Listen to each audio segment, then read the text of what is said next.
Halo semuanya, selamat datang di channel seputar horor by Resifes Indonesia. Di video ini saya akan membawa cerita tentang pindah apartemen.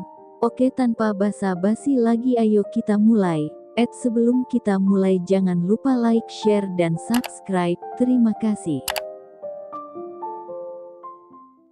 Aku tinggal di sebuah apartemen tua pada tahun 2002. Tempat itu dibangun pada tahun 1900, jadi sudah berusia lebih dari 100 tahun ketika aku pindah. Ruang tamu dan dapurnya baik-baik saja, tetapi kamar mandi dan kamar tidur kami mengerikan, seperti aku selalu merasa diawasi, terutama di kamar tidur jika pintu lemari terbuka. Perasaan mengerikan itu mereda ketika aku mulai menempati kamar itu.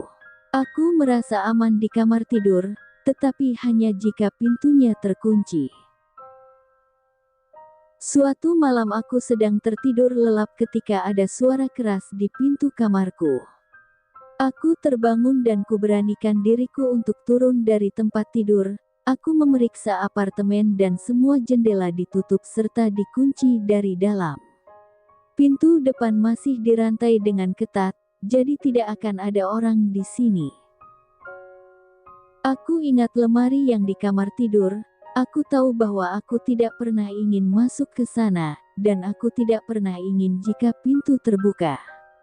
Untuk beberapa alasan, di kepalaku aku akan mendengar suara yang aneh. Jadi untuk alasan itu, lemari tetap tertutup. Sebulan lebih setelah kasus dentuman di pintu, aku sedang tertidur lelap. Tetapi sesuatu membangunkanku, dan itu adalah sebuah tekanan padaku seperti ditekan oleh sesuatu. Kamar aku sedang dalam keadaan gelap gulita, jadi aku tidak bisa melihat apa-apa, tetapi aku tahu ada yang berdiri di dekatku. Ketika akhirnya aku bisa menyalakan lampu di samping tempat tidur, tidak ada seorang pun di sana. Setelah itu aku tidak bisa tidur dalam gelap, aku harus tidur dengan lampu menyala. Kejadian itu membuatku takut, dan setelah itu perasaan diawasi semakin kuat. Setiap temanku yang datang kemari, berkomentar tentang perasaan tidak nyaman mereka di kamar mandi seperti juga sedang diawasi. Hal itu membuatku sangat tidak nyaman. Ketika aku memiliki kesempatan untuk pindah ke unit lain, aku pindah ke sana.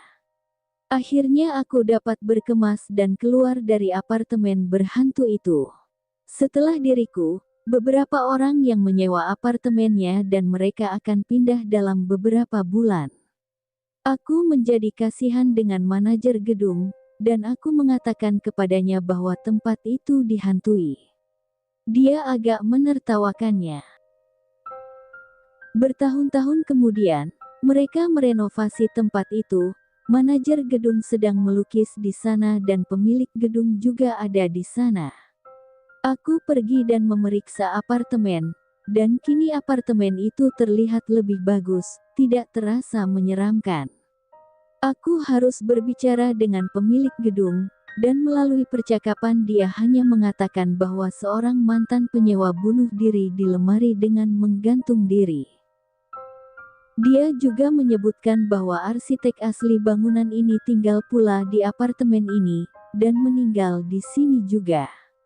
Aku tidak marah ketika mendengar itu, justru aku semakin merasa bahwa apa yang aku alami adalah nyata. Cerita by Taitiyuwitis 37.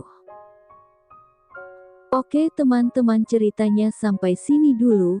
Jika kalian punya cerita horor boleh kirim ke line kita ya. Jangan lupa like, share, dan subscribe. Dan tonton video dari seputar horor lainnya. Bye-bye.